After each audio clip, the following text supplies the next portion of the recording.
In this video, I'm going to show you how to install the ICC profiles in your computer for the Epson EcoTank 8550. So when you are trying to print from Photoshop, if you go in here and you are down here under the printer profiles and you do not see these listed here for the 8550, then this is how you fix it. I'm on a Mac, so what I'm going to do is go to System Settings. If you're on Windows, I'm not 100% sure exactly where you go, but it's going to be a similar area on your computer.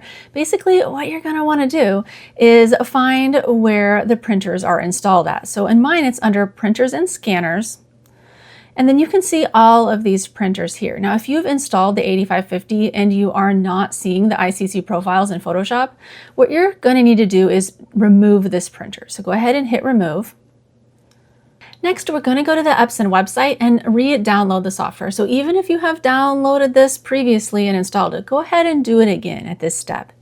You select the operating system that you have. Mine is this. Hit go. It will tell you the software. Just go ahead and hit download, and then you follow all of the steps in the software. I'm not going to go through that in the video, but basically you do everything the software says to do when you are installing. So back in System Settings, we're going to add the printer again. You can see here there are a couple of different options. If you wait a second, at first it just says Bonjour Multifunction, and then there's one that pops up that says IP after it, Epson TCP IP. When I selected this one that said Bonjour, I never could get the ICC profiles to show up correctly.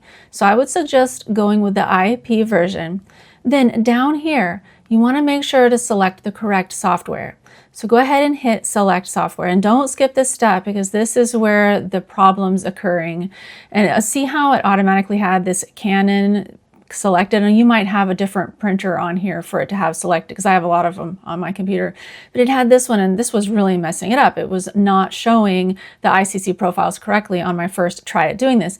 But whenever I selected the exact software that it's supposed to have installing in my computer and I hit OK, then we hit add. This will have it working correctly. Next step after this is to go ahead and restart your computer.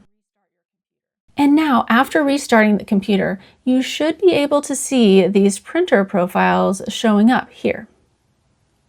If you found this video helpful, I have an entire free playlist. You can check it out here with lots of resources on how to make art prints. So if you're wanting to learn the process, save money on supplies, and make your prints look better quality, definitely check those out. All right, well, thank you so much for watching. See you next time.